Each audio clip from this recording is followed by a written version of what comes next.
for HR interviews or behavioral interviews, whatever you call them, this is the session to attend. So we're going to be covering main topics about what's important to know about the Canadian kind of tech scene and skills that are required for, and you should be demonstrating on interviews, some techniques on how to present well during your conversation, and we also have some practice material that we can also practice as well. If we have some time, we can also go over some questions. And what I want you guys to do is participate, so ask questions.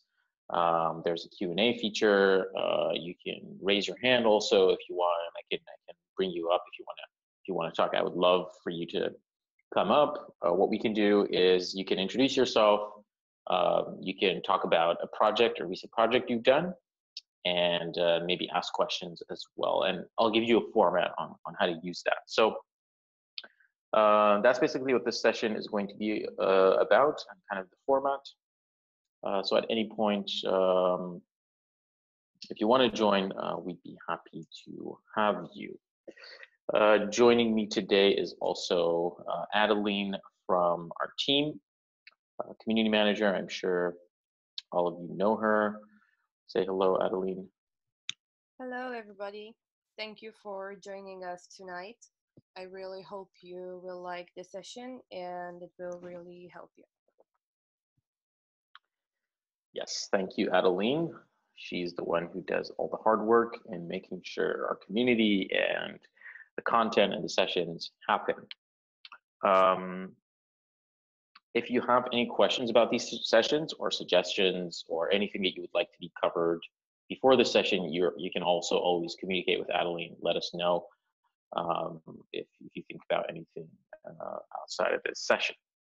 So let's get started. We have some more people here, and I think we can start things off. So we're going to be talking about interviews in mainly the tech scene in Canada.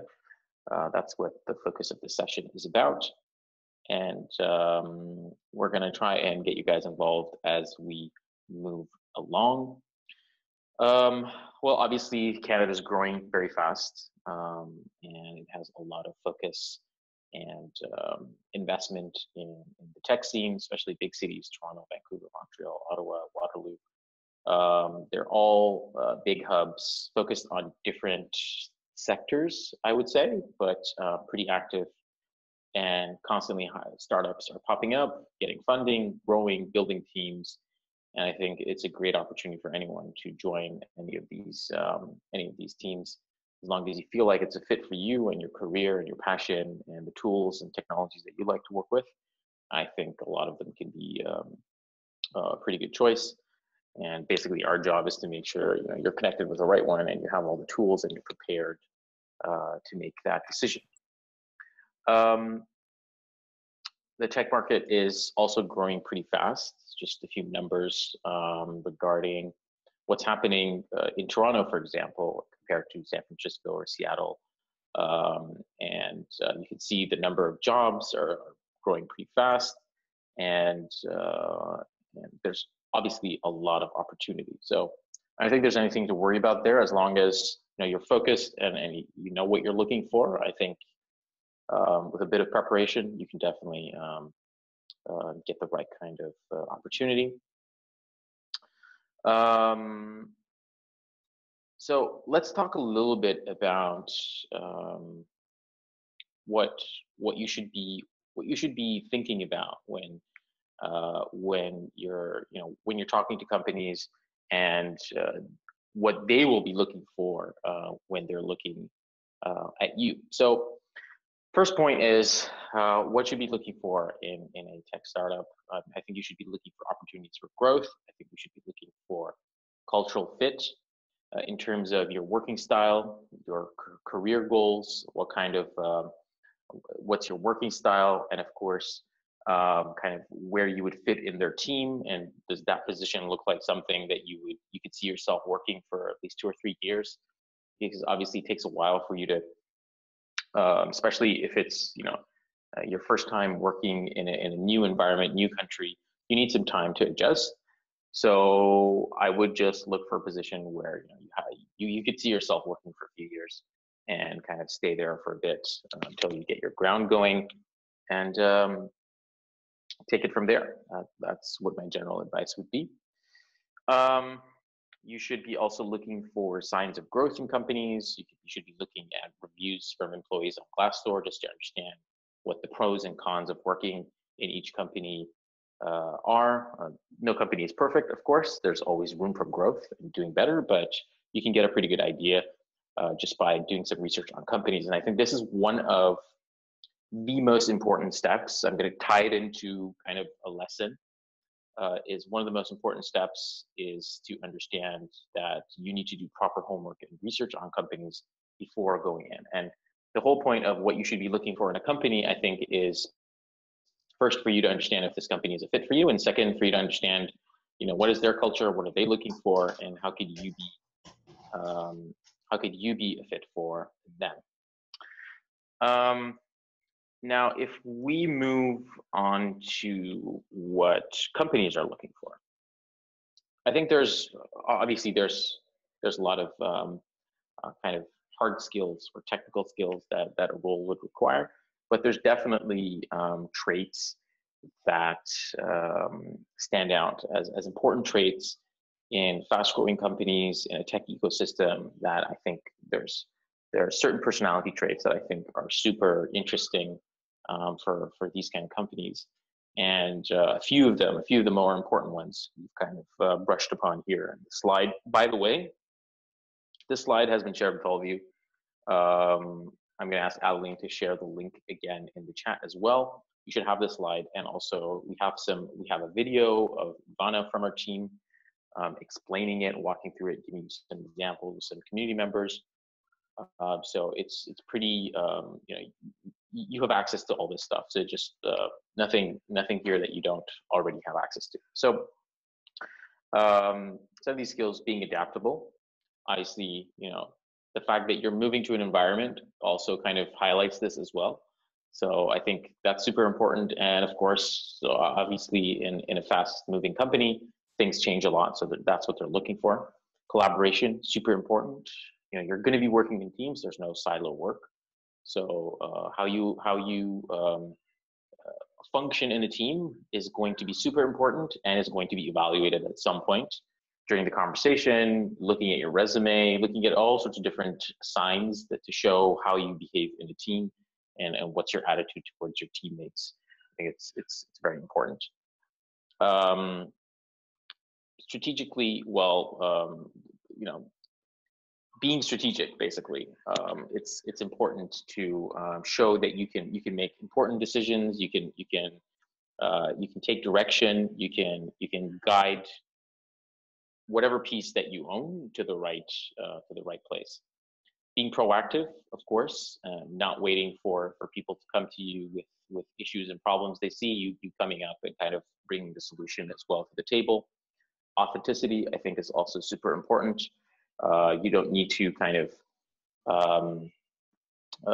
show things that you really don't, that are not really you. So just kind of focus on who you are, what are your characteristics, what is your focus, and kind of bring this out. The point of showing these traits is, these are valuable traits, and you should tap into them and see, which side of you you can show and demonstrate in an interview, or is there any part of your career that kind of shows that? And of course, curiosity and being able to learn things as you move along, I think, and solve problems are always super important. So you should expect these kind of traits to be targeted in an interview. Questions that are trying to probe and see whether you tick a few of these boxes, depending on the role, depending on the company, you should be expected. So no surprises there. Now, how do you prepare for something like this? Well, there's like a few basic steps that you should definitely take. Number one, you definitely need to use their product, download it, open it up, sign up for it, whatever you can do. Use their product as as in-depth as you can. Research about the space, about the industry, about the trends, what's happening, maybe read some news, keep updated. understand what kind of tech stacks are popular in that sector, research the specific company, their social profiles on Glassdoor, on AngelList, news articles, whatever you can find on them. Research the person who's interviewing you, and find their LinkedIn profile. Maybe there's common connections. There's ways for you, things that might be in common between you. Maybe they have a blog, maybe they have a social media account. You can take a look and see if there's any common interests that you could bring up in the conversation. And definitely prepare, right? You got to prepare ideas, you got to prepare questions. And ideas could be about ways, things you could see to improve their product. Or you might have questions about their business model or expectations that they have in a role, or their company growth, their company culture, your possibility to grow in that team. So you always have to be prepared to bring in ideas and questions in an interview. So don't treat it like somebody is asking you questions and you're just responding. You have to be proactive, and you have to have things. And this is actually one way of showing how proactive and engaged you are. So, so this is kind of like, I would consider just like the basic things that you need to do, prepare for an interview. And I would consider this kind of like the bare minimum that you should definitely be touching on each interview process. I'm going to pause for a second. If anyone has any questions, you can raise your hand, join in. I haven't seen anyone do it yet during the session. I'd love to have someone come in, comment, ask questions.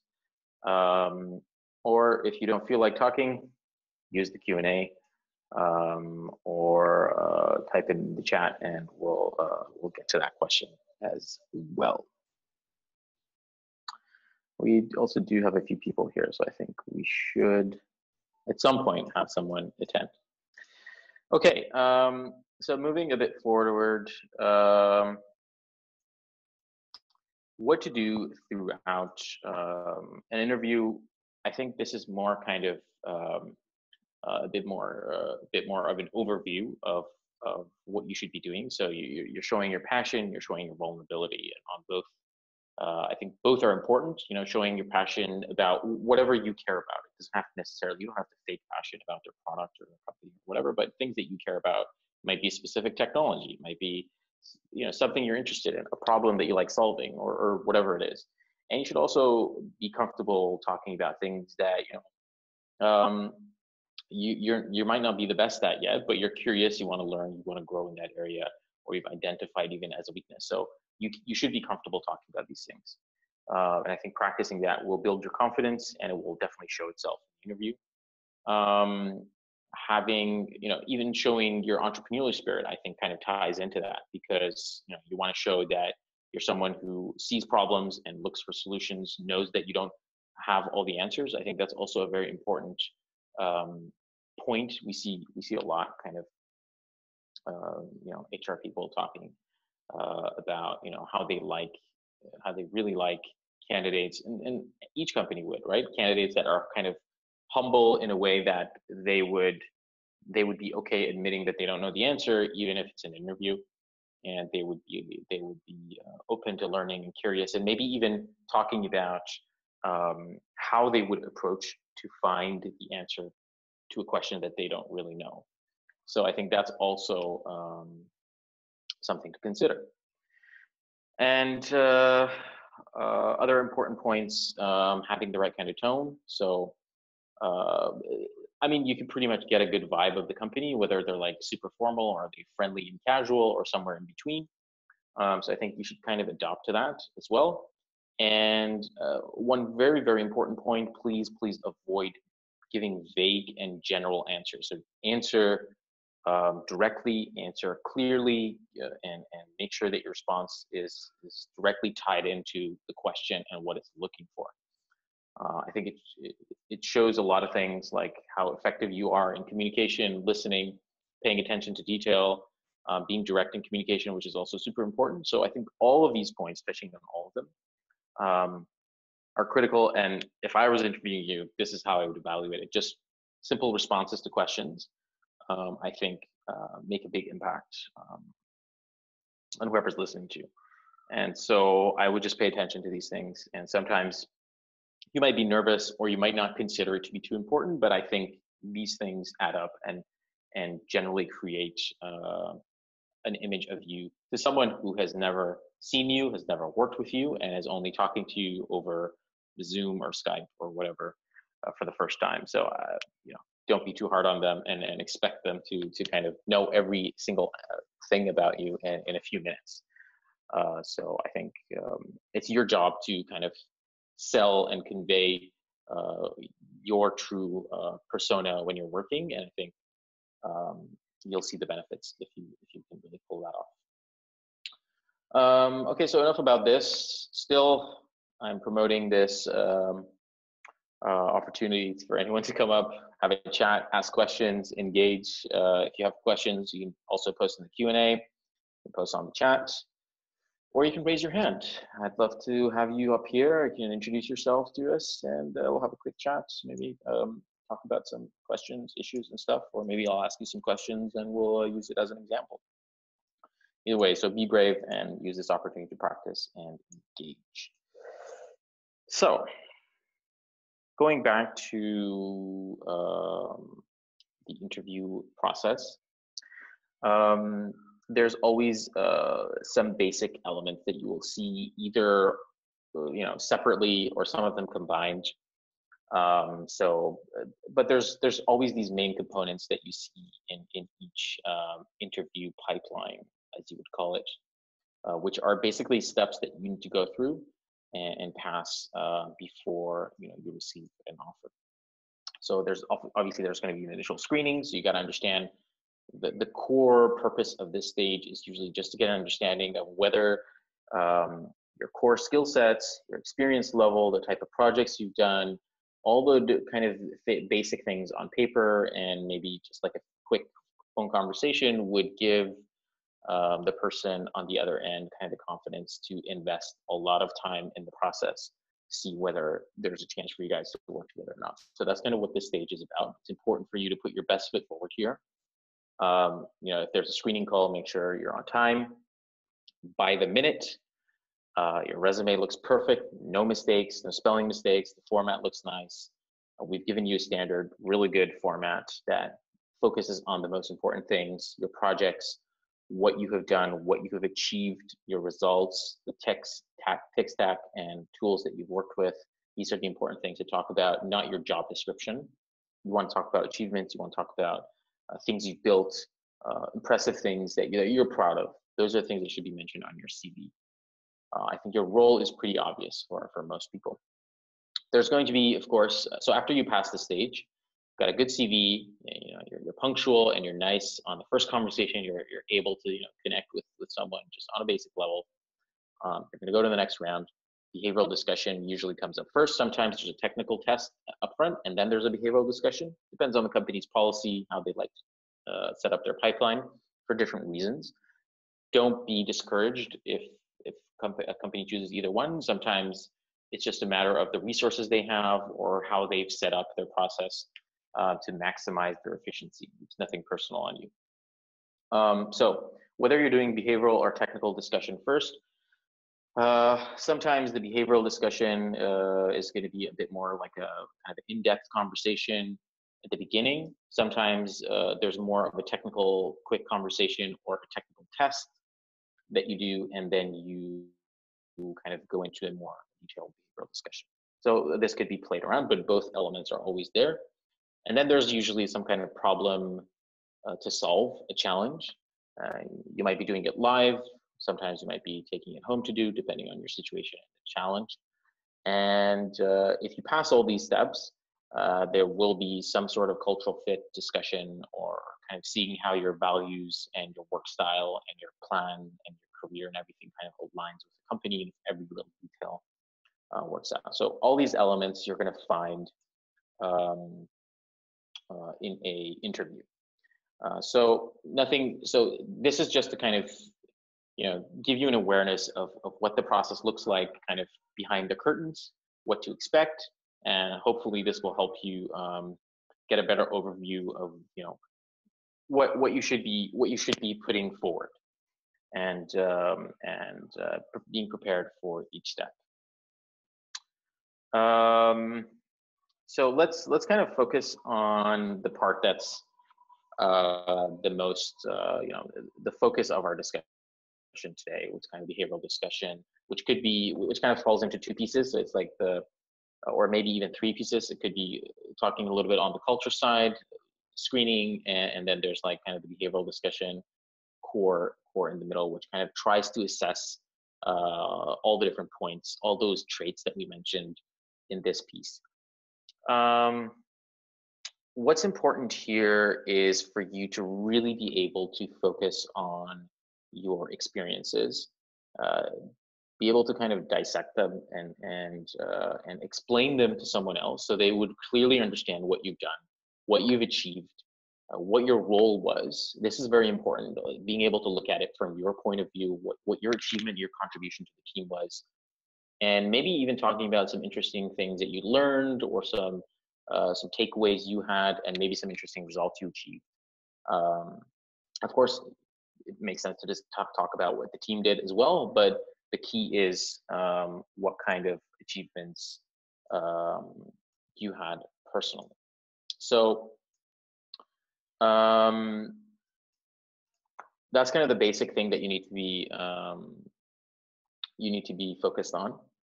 And we also have a really simple kind of a suggestion on how to describe a project. So we use kind of the STAR method, which talks about your situation. It describes your target, and then so each situation is, okay, what was it? What was the task? What problem were you trying to solve? What was happening? And then you were given a goal, a target, and something to hit. It could have been a metric, it could have been building something or solving the problem. And then you want to talk about A is for action. So what actions did you take? What were you doing in this process? And this is one of the most important parts of your explanation about the project, right? What was your contribution? Not your team, but yourself. And of course, results. So R is for results. Focus on results and things that you accomplished there. If it was successful, give us some metrics. If you learned something, tell us what you learned. It wasn't successful, maybe on kind of in a business sense, but maybe you learned a lot, or you built something really interesting, used it somewhere else, or anything interesting that happened there. A couple of example questions that are kind of generally targeting this. You can see here, like, tell me about your last project. What worked, didn't work, or any of these questions. And actually, I'd like anyone in the audience who has a microphone, would like to come up to maybe come introduce yourself. I'm going to ask you about a project, and you can use this method to respond to it. And at the end, if you have any questions, you can ask me. So I'm going to give a pause here just for you to kind of take a break from hearing my voice, and also give one of you ladies and gentlemen time to come up, and we can take it from there.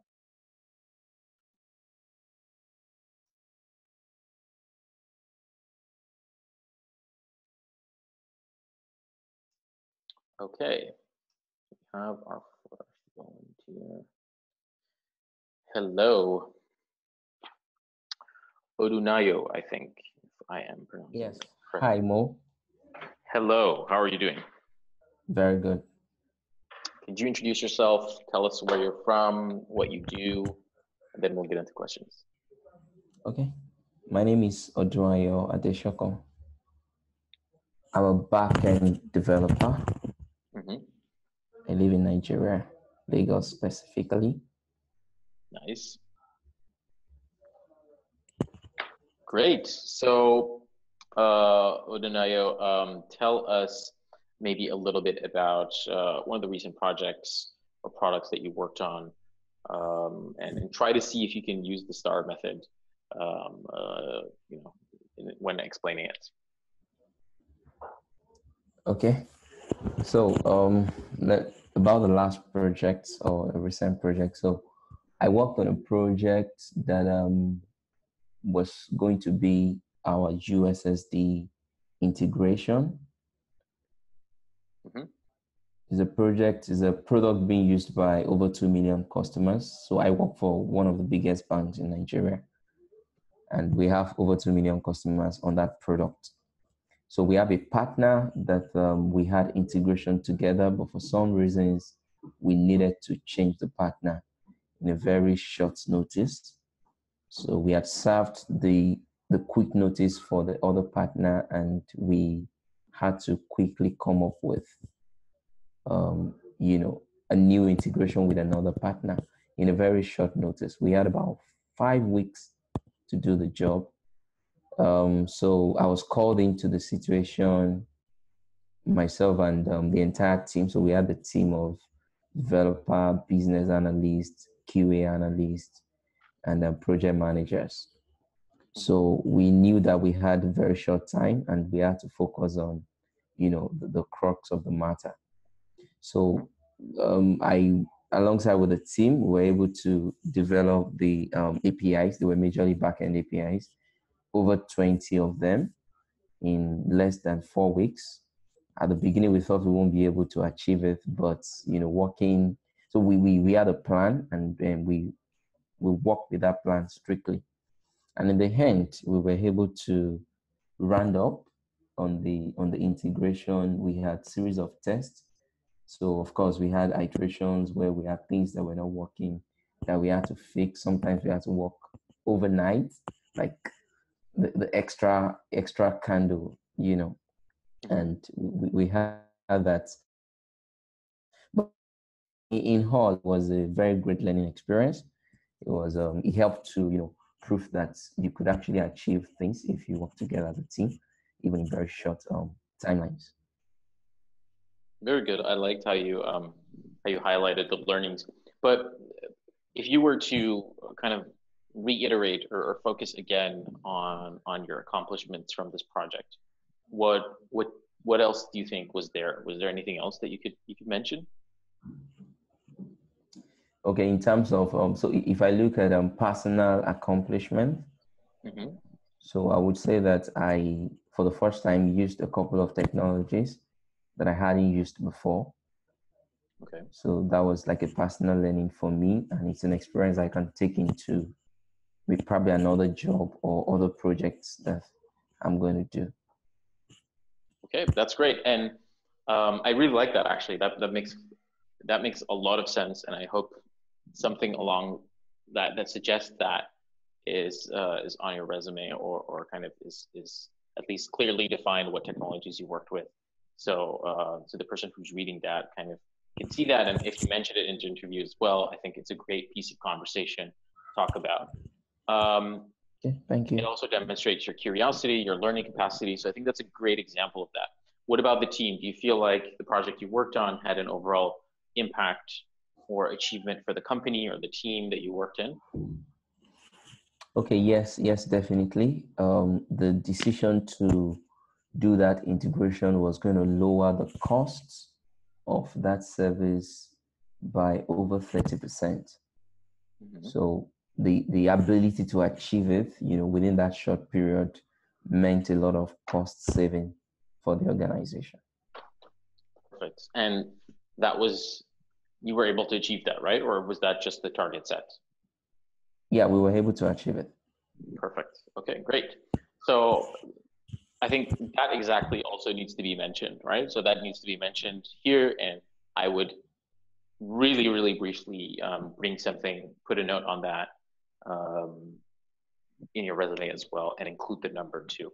So I think these are really interesting conversation points. They show kind of your understanding of the business results and the impact of what the work you're doing in your team and for the overall company.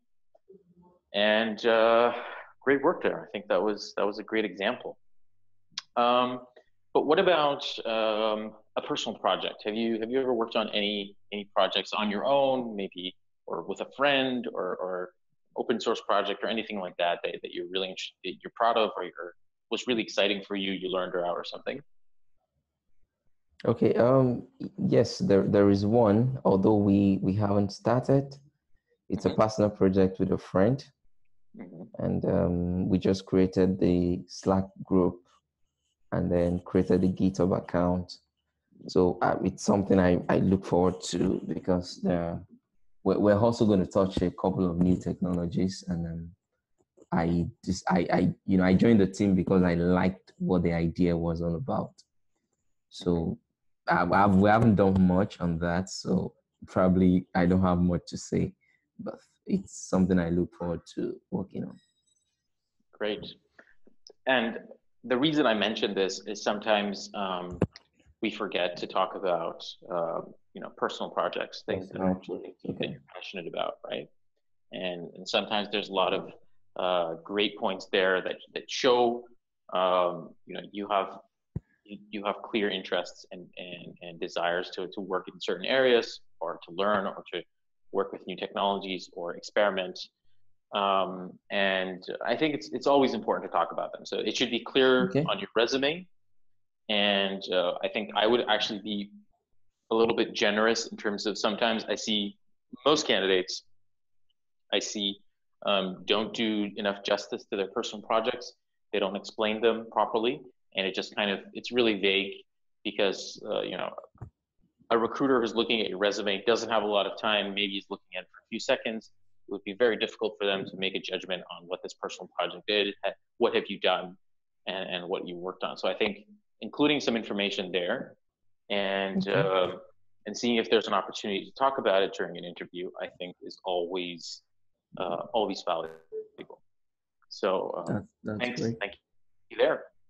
Good. Thank you.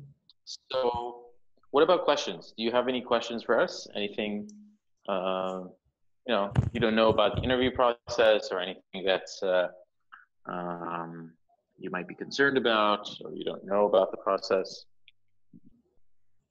Okay, so the question I was going to ask is about, I feel, I'm not sure, I'm trying to ask, is it appropriate to look up your interviewer on LinkedIn and kind of read their profile? So is that like an appropriate action? That's a great question. I really like that. I think we briefly touched upon it, but maybe we didn't go too much into it. But yes, absolutely. I think there's no shame in doing that. Definitely do it. I think it shows that you're curious, and you like to do your research, and you like to know who you're dealing with. I think it's absolutely common and fair business practice to do that as well. So definitely do that, and I think I would actually advise you to do it. So not only do I think it's okay, I think it's actually, to me, I think it's recommended, and I don't see any harm in doing that. So absolutely do it, and see if there's any interesting points that might come up in a conversation. And even a lot of times, you can look at the person who's working there, and kind of, I would say a trick that I like to use if I'm interviewing someone, if I'm being interviewed, is I wouldn't call it a trick, but it's kind of like, you make it really personal. And at some point during the conversation, if you feel like, you have enough of the person has maybe asked you a lot of questions, and you might even feel a little bit anxious because you've answered a lot of things about yourself, and you talk about yourself, and feel like, you're doing a lot of, it takes a lot of your energy. So what you can do is you can ask something about them, about their, and if you want a safe topic of conversation, depending on how friendly you feel with that person, a safe topic of conversation is about their work experience in the company. It's always a safe topic. I think it's your right to know what their experience is.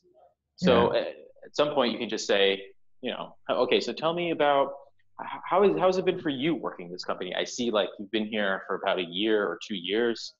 How have you felt? Like, what does your team look like? Who do you work with the most? What do you like the most about working here? What do you not like about here? Maybe even have like 3 or 4 questions, right? And kind of take the role of an interviewer just for a few minutes. I think it'll help you gain a little bit control of the conversation, and it'll show that you're proactive, engaged, and I think it'll build a good relationship with the person who's there, and also it'll give you a good opportunity to evaluate the company and hear from an employee what they really think about the place they're working at. Obviously, they're not going to say bad things, but you can pretty much tell how excited someone is about their job just by talking to them.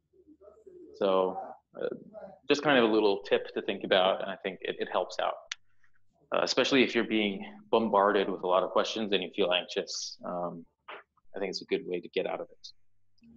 So thank you so much. Do you have any other questions or any points? Otherwise, we'll give the stage to someone else.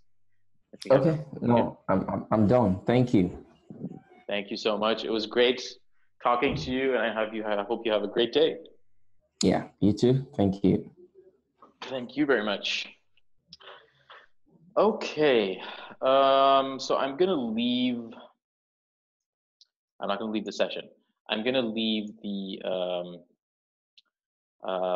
mic open for anyone who wants to come and join the conversation. Please, yeah, you can raise your hand if you want me to join you in here, or if you have a question that you'd like answered, post in the Q&A or in the chat. Okay. Let's continue here. Cultural discussions. Okay, so now cultural fit, I think, is a very generic topic. There's no one size fits all kind of approach to it. It's really dependent on the company that you're working with, and I think mainly the job, falls on the job is on you to kind of understand what the company's culture is like, and see if it's a fit for you and how you would be able to demonstrate that it is actually. A couple of key points that I think are super important is, if you really want to understand whether or not a company is good for you, you have to look at their behavior. And I think that's also how companies judge you as well. So if you really go at the core of culture, I think it's about your behavior and how you act in different settings and different situations. So for example, how you treat your teammates when something goes wrong, or if there's a problem, or when someone makes a mistake. So usually, and usually it's in situations of crisis that your culture kind of comes through, right? It's not about, not making mistakes, or sometimes you might get emotional, or you might even get angry. That's okay. But being able to admit your mistakes, kind of fix problems, engage with people, communicate, and kind of having all these kind of basic abilities as a human being in a team, I think is important. And I think you should also be able to evaluate that in the team that you're working with. You want to see signs of kind of fair treatment and good engagement, within that team. And that's also one of the reasons that I want you to ask questions from the person who's interviewing you, because it's important to see how they feel about their interactions with their team and their company culture and how they feel there. So really think about this, really try to get an understanding of that. And of course, there's other tools like Glassdoor that you can go and check, see, what other people comments have been left there. Of course, sometimes people leave a company and they're angry and they just, might only talk about the negative things, but it's good to just be aware of all those. And, no company's perfect, and it's okay to engage and know what potential things might come up. So think about this. I think it's important, and do your research on a company. Now, there are, I think, once you kind of see there is, the culture of this company makes sense to you, and there's some interesting points there. I think things that you want to focus on to be able to prove there's a fit are we've kind of highlighted a few of the more important ones, and this is where you should look for evidence. So you should look for this evidence, and then it should be something that kind of you bring up in the conversation. Don't wait for them to ask it from you. So talking about the type of problems that the company is facing, or the type of results they want to achieve. So focusing on that and seeing, is that actually something that you care about? Do you know how to solve it? you have ideas on how to do it, then great, there's culture fit there. Or is there an alignment or passion between you and the company's mission, the company's values, or the goals they're trying to achieve? I think that's super important, and I think you need to be able to brush up on that. What about your even go deeper, like your intrinsic motivations? For example, for me, like working in GSH, there's like huge motivational ties between me and this company, and I love working with this team and people and the customers that we work with, which are kind of you guys and also companies.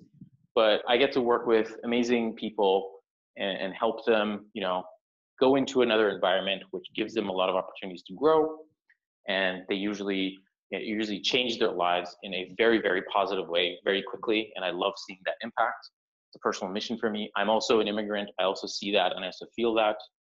And I also love helping companies that, you know, are trying to grow, you know, create business, create opportunities, create jobs, create value.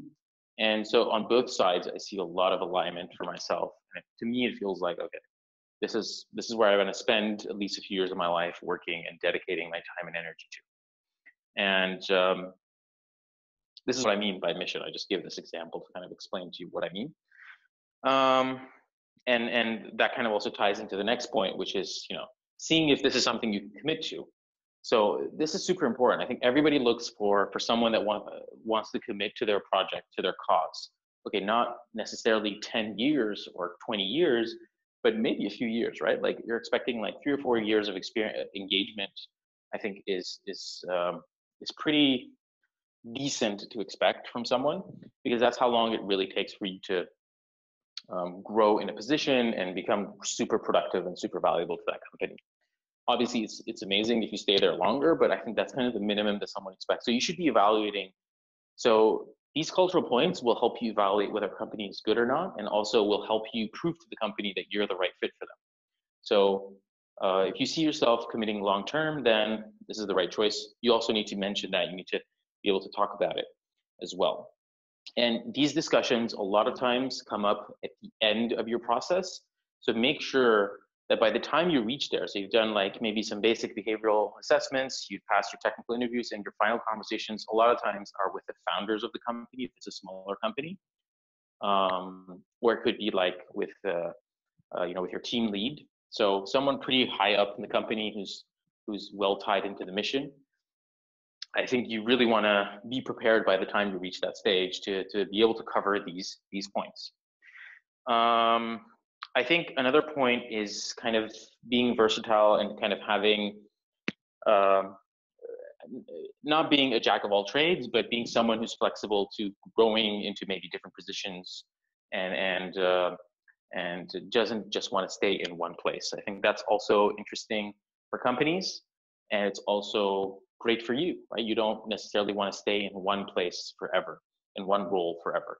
You might want to change in that company and explore growth opportunities. So show your curiosity for opportunities for you to grow in that company. I think that's always a positive thing. Talking about your side projects, your entrepreneurial endeavors, your startups you've run, things you've done, or no, maybe it was just like some really cool open source project you wanted to contribute to, or no, this community that you engage with.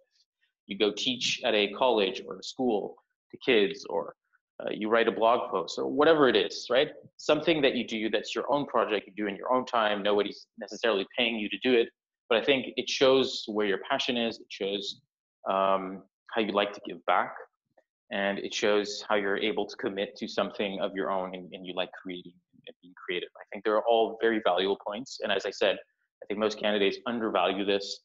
They don't emphasize it enough in their resumes, and they don't talk about them a lot in interviews. I think that's a mistake. So please focus on that.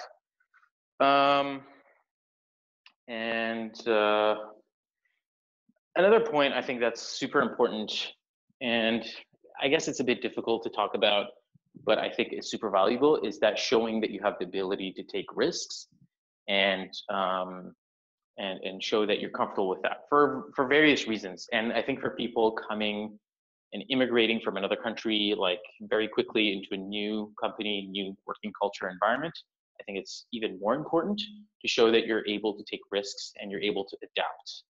We also talked about adaptability at the beginning of the session as well.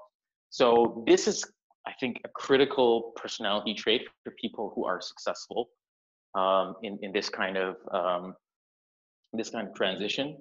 And if you've done even any kind of entrepreneurial projects or anything on your own, it demonstrates that, but it might not necessarily be just that. It could be some life experiences you've had, some difficulties you've had, or sometimes you just made some really, you've taken a risk on something and you were kind of able to live with the consequences.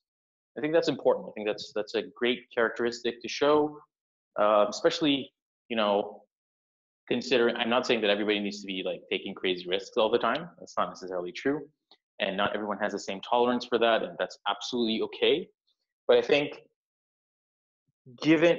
especially if you're targeting like a smaller startup that's growing really fast in a super fast growing tech ecosystem, like the one, for example, in Toronto or Waterloo, and you're immigrating, I think, there's some level of expectation that you're able to take risks, because there will be risks involved, and everyone wants to know that you're comfortable with that. And you're not gonna, kind of cop out at some point in the middle. After 3 months, you're gonna be like, I can't do this, I wanna go back, and you're just gonna leave everything behind. So I think it's important to show and give reassurance that you're committed to this, you're able to take risks, and you're in it for the long game. So I think those are important points. And you can also ties into the last point where saying, okay, you see a challenge and you like it, it excites you. You seeing a problem doesn't necessarily make you feel like, you're blocked or makes you feel disabled and not able to act on it. So it actually empowers you, gives you energy, and gives you motivation to move forward. So I think these are characteristics that I think the type of industry that you're walking into, the environment that you're walking into, this is what you can expect. And I think this is what you should be ready for. And this is what you should use to evaluate whether this opportunity is right for you or not. And how you can demonstrate these will be key to final decisions on the company side as well. Obviously, this is not something you can force. You have to be really true and honest about this and find the right fit for you. It will be different from every company. So no point in doing that. Also, I'm going to do pause here. If there's anyone else who wants to volunteer and maybe come up, talk about themselves, maybe introduce themselves. We can talk about one of your projects or something. That would be great. If not, we can continue. Okay, we have one volunteer. Hello. You're muted, you need to unmute yourself.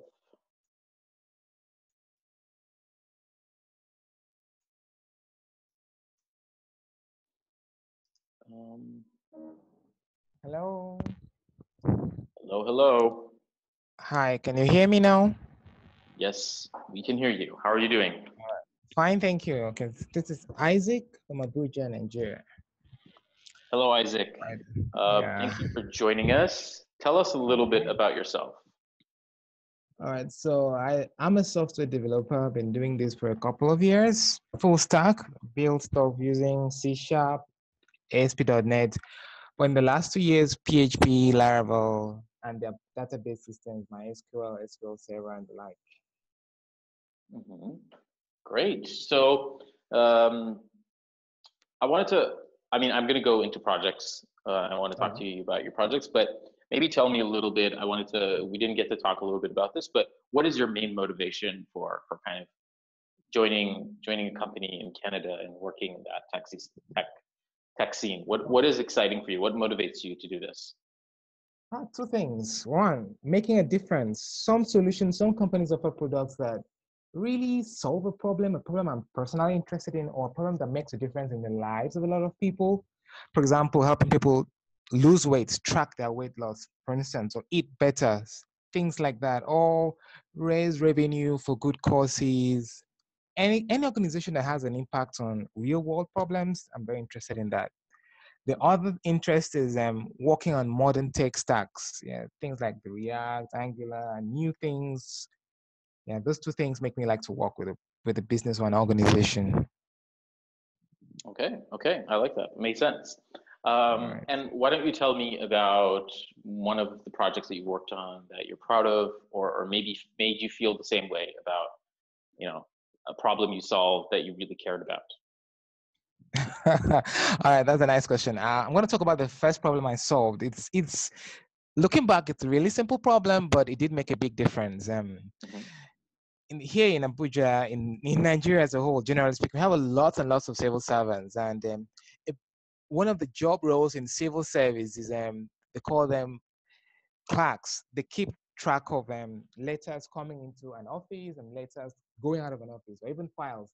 How do they keep track of this? They use books. They have columns like incoming register, where we have the date the document came in, the reference number, the sender, company, and then they have another book, outgoing register. The same details are repeated. The only difference is the office is going to, and an organization may have like 20, 30 administrators. So it might get from the first person, the biggest person, down the line to whoever is supposed to work on it, the desk officer, and then it can travel up and down like that. So we have clerks at every office and they keep writing the same things over and over again. I'm like, this doesn't make any sense. We all know about parcel tracking services, DHL and the like. And with these companies, if you send a parcel, you just type in an ID number, and you know exactly where your parcel is. Nobody's writing things up and down. So I decided to make an app to mimic the way DHL works for them. That way, once you arrive at the desk and you're submitting a letter, the person receiving it captures the details on the software, generates a tracking number, and all the clerks down the line simply use the tracking number to indicate that they received the document or to dispatch it to the next person, eliminating the tedium, the cumbersome, manual, boring aspects of their work. And the benefit to us who send in letters, proposals, is that we can just get to the desk office, the front desk, and they can just use the tracking number and tell us exactly who has our document right now, so we can go meet that person. For those who felt safe enough to expose this on the internet, then you don't even need to go to the office. You just go to the company's website, input the Mhm. tracking number, and know who has your document. So it made life easy for me, Nice. and of course others. I made life easy for the organization too. Yeah. Nice. And Thank what do you. you think, in terms of achievements, what do you think was your biggest achievement throughout this project? Okay, at that time I was brand new to programming, so I learned how to develop user interfaces, web-based, how to talk to a database, how to bring records back from the database. So I discovered the world of programming essentially with that project. Yeah, and Nice. it changed my life because before that I was interested in being a system administrator, but after seeing the power of programming, things changed. Wow. So that's why Nice. I'm here. Yeah. I'm so happy that you chose to come and talk at this point, because I was going to talk about telling your story, but your kind of communication style is quite is you're already pretty good at telling a story, and I think you're pretty advanced there. So nothing to add there. I think it was just a great example for everyone listening in terms Thank you. of how to tell a story, right? How to introduce yourself, Yeah. how to talk about a project you're passionate about, what is the impact for you, for others, what do you care about it, what did you get out of it. So remember, when you're in an interview, your job is Okay. to tell your story. Your job is to talk about you. Yes, there's all these technicalities, all these points that you need to talk about, but these are all things that you should be thinking about, um, you know, on your own, kind of doing your research, understanding what you're looking for, what is this company about, what are they working on, and kind of just finding that fit. You don't need to be dishonest at any point. You need to be true to yourself and true to them. I think it All works. right. It works perfect every time. But one skill, if you were to have one really good skill, I would say it would be the ability to tell your story. And because if you're able to do that, and if you're able to communicate that, if you forget all the rest of this, right, just focus on that, just tell your story and be able to communicate where you are coming from and what you're looking to achieve. I think that will be enough for someone to kind of just be able to connect with you, at least on a behavioral and cultural kind of human level. Yes, technical skills will be assessed in a different platform, but being able to connect with your future team, future boss, future teammates, I think requires you to be able to kind of communicate with them with your personal stories and talk about them as well. So thank you so much. You're welcome. And, it was great talking to you. Wish you the best of luck. And with this, I will kind of wrap up this session as well. If you have follow-up questions, or actually, before we get to that, so we have some questions here, like prep questions that you can use to practice. If you don't know what kind of questions come up in a behavioral culture assessment, here's an example for you. Take them, practice them first in front of a mirror, practice them with your wife, girlfriend, best friend, colleague, whoever you like, practice them. And the goal here is just for you to practice saying them out loud. Sometimes you would be surprised at what answers you would have to a question if you just kind of repeat it once, right? Say it out loud once. And a lot of interesting things will come out that will make you super confident in an interview. So my advice would be take this as an example and just talk about your story.